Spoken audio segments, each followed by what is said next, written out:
One evening, Balogun called his closest servant. Go, he commanded. Find out everything about Adunni. I want to know when her husband leaves for the forest and when he returns. The servant hesitated. My lord, he said softly, the people speak well of that family.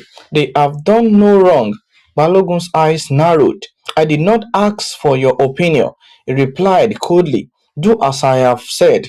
The servant bowed his head and obeyed, though his heart was troubled. Days later, Balogun learned Adigun's daily routine. Every third day, the hunter traveled deep into the sacred forest, sometimes returning only after sunset. A wicked smile spread across Balogun's face. The door cannot be opened, he whispered, while the owner is standing before it. Not long after, the village celebrated its annual harvest festival. The air was alive with music, drums thundered like distant cloud before the rain. Young men danced with strength, while maidens moved with the grace of flowing rivers. Adunni attended the festival with Adigun and Little Tunde. The family laughed together, unaware that unseen eye followed their every movement. When the dancing ended, Balogun approached Adunni. He wore expensive robes embroidered with gold thread, and ring glittered on his finger. Many stepped aside as he walked, for everyone knew he was the richest man in Ilupeju. He bowed slightly before Adunni. Peace be with you, he said. And with you, Adunni replied respectfully. Balogun smiled. Surely a woman as beautiful and wise as you deserves more than a poor hunter's hut. Adegun looked at him but remained silent. Balogun continued, I own many farms. My barns are full. My servant obeyed every word I speak.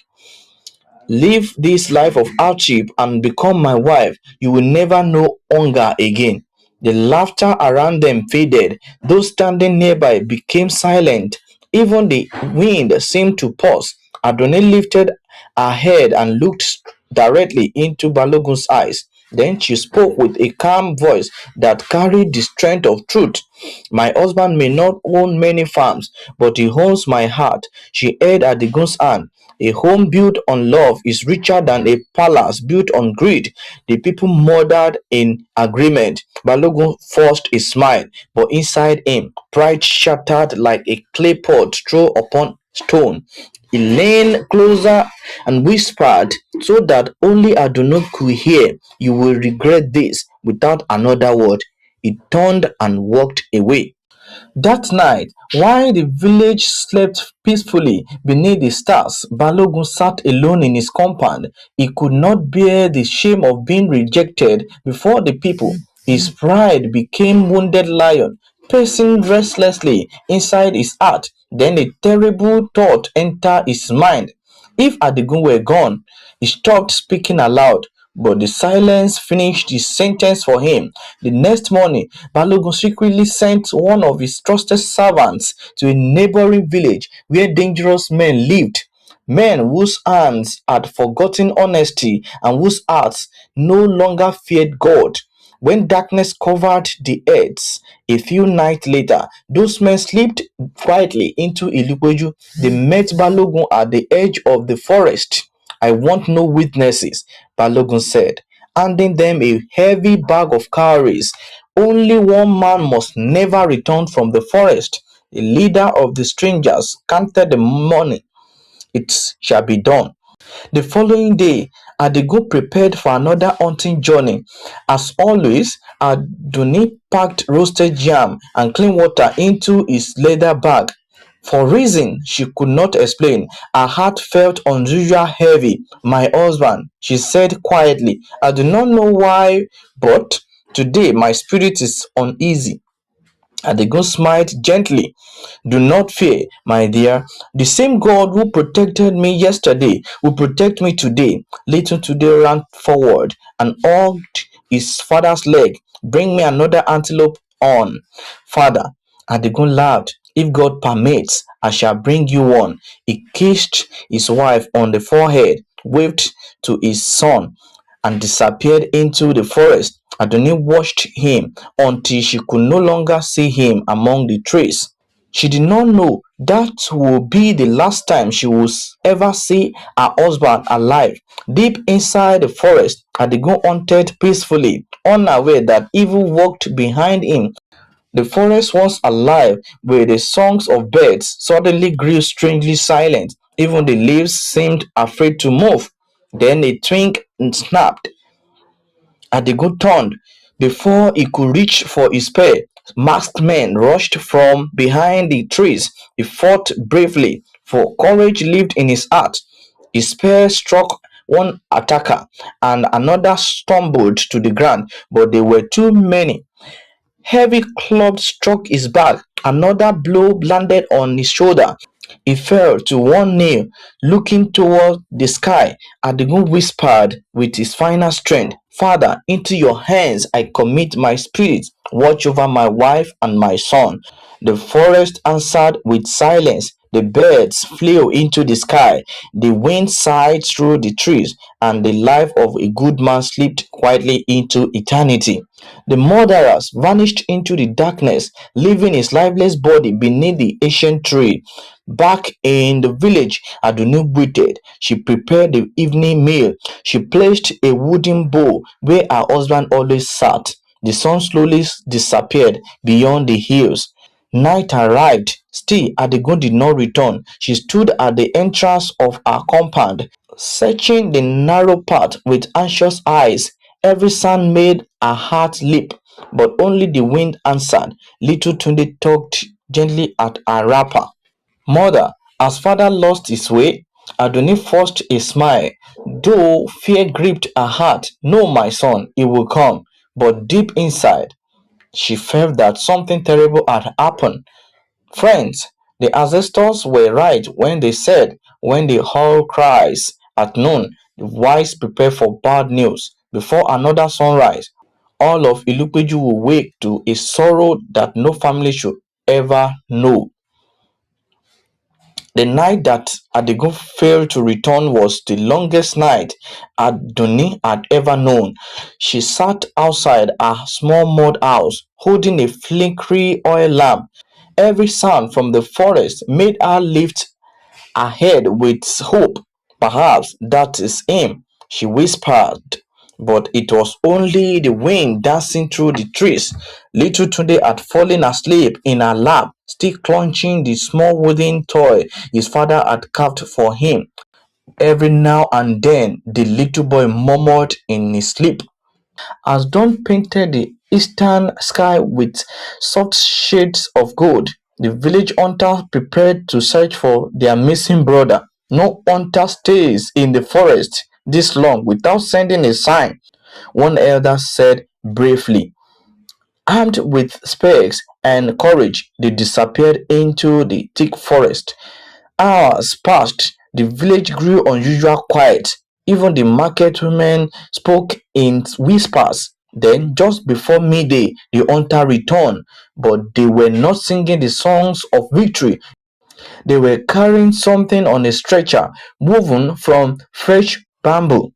A crowd gathered immediately. Adunni saw the hunters from a distance. Her heart began to pound. Slowly, she pushed through the people. Then she saw him at the gun. His body lay motionless, covered with a white cloth stained with dry blood. For a moment, the whole world became silent. She could neither breathe nor speak. Then suddenly, a cry burst from deep within her. No, she threw herself beside her husband's body. "My husband, wake up. You promised to return. You promised our son another antelope horn. You promised we will grow old together." Her tears soaked the earth beneath her knees. The women of the village rushed forward, trying to comfort her, but grief had already wrapped itself around her heart like a python around its prey. Little Tunde looked at the still body of his father with confused eyes. He tugged gently at his mother's wrapper. "Mother, why is father sleeping outside? When will he wake up?" The villagers lowered their head. No one could answer the innocent question of a child whose heart had not yet learned what death meant. That evening, the entire village gathered for Adigu's burial. The talking drums, once alive with joyful rhythms, now beat slowly like the heartbeats of a grieving mother. Men lowered the brave hunter into the earth. Women sang sorrowful songs. The wind moved gently through the trees as if nature itself mourned the passing of a good man. The old village chief stepped forward. Adegun was not the richest among us, he said, but he was one of the richest in character. A good name is worth more than bags of gold. As the grave was covered with earth, Adunni fell to her knees once again. Part of her heart was buried with her husband that day. Days turned into weeks. The once cheerful home turned painfully into silence. The empty stool where Adigun used to sit remained untouched. His hunting bow hung on the wall, gathering dust. Every evening, Tunde would sit by the doorway, staring at the narrow path leading into the forest. Sometimes he would ask, "Mother, if I wait a little bit longer, will father come home?" Adunni would smile through tears and pull him into her arms. "My son, your father now rests where no pain can ever reach him." But when the boy fell asleep each night, Adunni cried until her pillow was soaked with tears. Grief became her constant companion. One night, exhausted from weeping, she knelt beside her bed. "Lord," she prayed, her voice trembling, "you see what no woman eyes can see. If someone took my husband's life, do not let evil triumph forever. Give me the strength to trust you, even when my heart is breaking." When she finally lay down, sleep came upon her like a quiet river. Then something extraordinary happened. A brilliant light filled the room. It was unlike the light of the sun or the moon. It was pure, warm, and peaceful. The walls of her small house seemed to disappear. Standing before her was an elderly man, clothed in garments wider than fresh cotton. His face shone with a radiance that no earthly lamp could produce, yet his eyes were filled with kindness. Adonai trembled. She could neither move nor speak. The old man smiled gently. "Do not be afraid." His voice was calm, like rain falling softly upon thirsty ground. "I know your pain. I have counted every tear that has fallen from your eyes. I know who caused your husband's death." Adoni's heart leaped. She wanted to ask for the names. She wanted justice immediately, but before the word could leave her mouth, the messenger raised his hands, listening carefully. "There is something more important than knowing. Do not seek revenge. Leave judgment in the hands of God. For revenge is like carrying burning coals with the hope of throwing it at another. Before it reaches your enemy, it burns your own hand.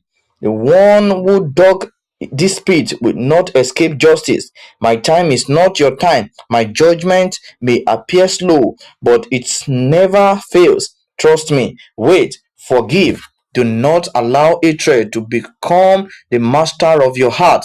The light around the old man became even brighter.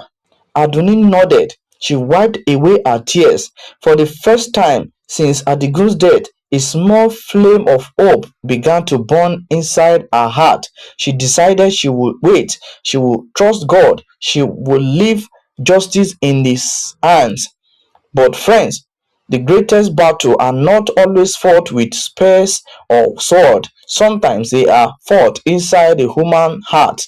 There are voices that never stopped whispering. One voice says, "Trust God." Another says, "Take revenge." Which voice would Adonai obey? That answer was waiting just beyond the next sunrise. The elders say the fiercest war is not fought on the battlefield but inside the human heart. Listen carefully, because from this moment, Adonni's greatest enemy will no longer be outside her house, it will live within her. The days after Adonni's dream were strangely peaceful. Every morning she rose before the first cock crowed. She swept her compound, prepared food for little Tunde, and whispered prayer before the sun stretched its golden fingers across Ilupeju. Though grief still sat heavily upon her shoulders, she clung to the words spoken in her dream. Leave judgment to God. Whenever anger tried to rise like a storm within her, she repeated those words. Leave judgment to God. Whenever she looked at Adigun's hunting bow hanging silently on the wall, she closed her eyes and whispered, Lord, help me to wait. The villagers admired her strength. Many expected her to become bitter after losing such a loving husband, yet she continued helping the elderly, feeding hungry children, and comforting others who were suffering. The old women often said, Sorrow has entered Adonni's house, yet kindness has refused to leave. But while peace struggled to grow inside her heart, darkness was preparing another attack. Thank you for listening. Watch out for Adonni's next reaction.